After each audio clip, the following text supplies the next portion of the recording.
China already have 30 reactors in operation and more than 20 being built right now. Is this white paper and some of the measures according to the white paper to be taken by China sufficient to guarantee nuclear safety?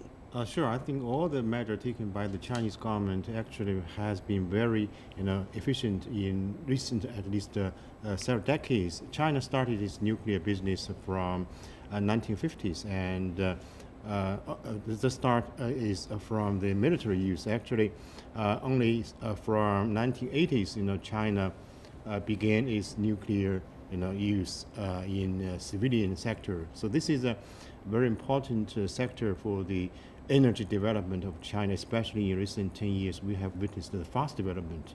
And last year we described the development of nuclear industry with the 8686. 8 units were permitted from the central government, and the 6 were under construction. 8 units were in operation, and 6 of them are now in a commercial operation. So I think this is a very important area for the Chinese people to have such a powerful energy. I see. Ms. Squassoni, from your observation, is that sufficient? China has the largest construction program right now globally in nuclear power, and it should be doubling its capacity actually in the next 5 years. That's tremendous growth. It's not quite as much as what the U.S. experienced back in the 70s and early 80s, but we learned from our very fast construction pace that there are some dangers in that. And one of the things is, does China have enough personnel in its nuclear safety and regulatory system to really keep a very careful eye out, not just in the manufacturing and construction phase, but also in the operation? I think it will need to beef up its personnel. General Zhu, according to the latest white paper, we are having at least 25 teams, over 1,300 personnel all over the country at this moment, specifically focusing on nuclear safety. And yet, according to Ms. Squassoni, it seems to be relatively a small number than the scale that China's nuclear development is likely to become. So what do you make of it? Yeah, I think the number of the experts on the supervision of the nuclear security is quite limited, but I think the number is increasing. I think with the development of the nuclear power stations, I think we will have more experts working on that. Of course, nuclear safety, we talk a lot about the nuclear power plant. We've seen some of the lessons, 3 Mile, Chernobyl, and also Fukushima in Japan. All of these were devastating incidents. But we have also seen that some of those incidents have not led to any casualty yet. For example, the one in Fukushima. And yet the previous 2 have led to devastating situations and results. Mr. Teng, how much does it have to do with our increasing understanding of how to prevent nuclear disasters and the technologies being used to safeguard nuclear facilities so that to avoid as much as possible?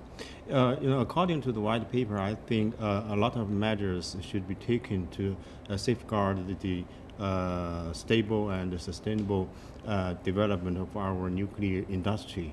And for example, the policy, the code of conduct, the training of the people, and also the mechanism construction already on the agenda. I think the most important part for these development actually, in my opinion, is from the law. The law construction, I think, are most important at this stage, because we still have no atomic law, or constitution, or something like that. This is actually very important foundation for the country to have efficient management or administration of the nuclear energy.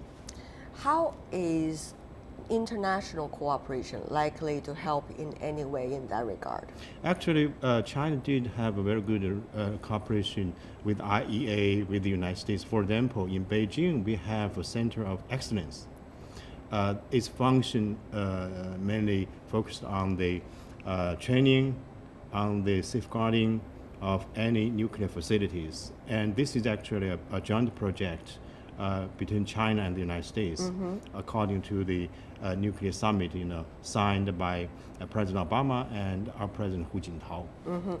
Mr. Squassoni, do you think China and the United States can work better in terms of cooperation, if you can hear me? I think I heard the question as U.S.-China Yes, cooperation in nuclear safety. We've had a long relationship with China. Our nuclear regulatory agencies have been cooperating since China joined the International Atomic Energy Agency in 1984. So all of that is really good. And the U.S. Nuclear Regulatory Commission is kind of known as the gold standard in nuclear regulation. Whether that's true or not is another question. But those kinds of exchanges that we've had with China over decades, I think, benefit both sides because the U.S.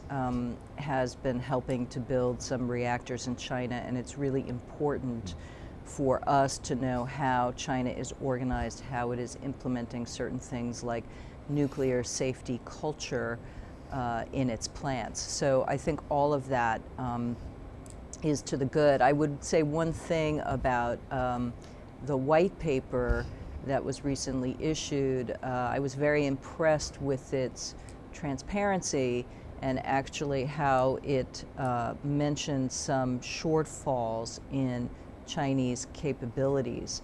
I think all of that is to the good, and it provides an opportunity to improve some things. Right. Mr. Teng and also General Zhu, it is not just the nuclear power plants, the safety of that we are talking about, but also the nuclear build-up that we have seen in China's neighboring countries. Some say it is also worrisome. For example, in the DPRK, the previous nuclear test, General Zhu in DPRK not long ago, was a big concern for many living on the border in China between the DPRK and China. People do not know what is the standard that country has adopted, and China has not been notified before the test was done, unlike before. So all of these could be huge concerns. What can China do, though? It's very difficult, because we were not informed.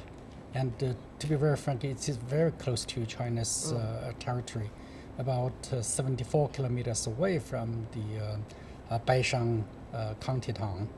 So it's a very serious problem.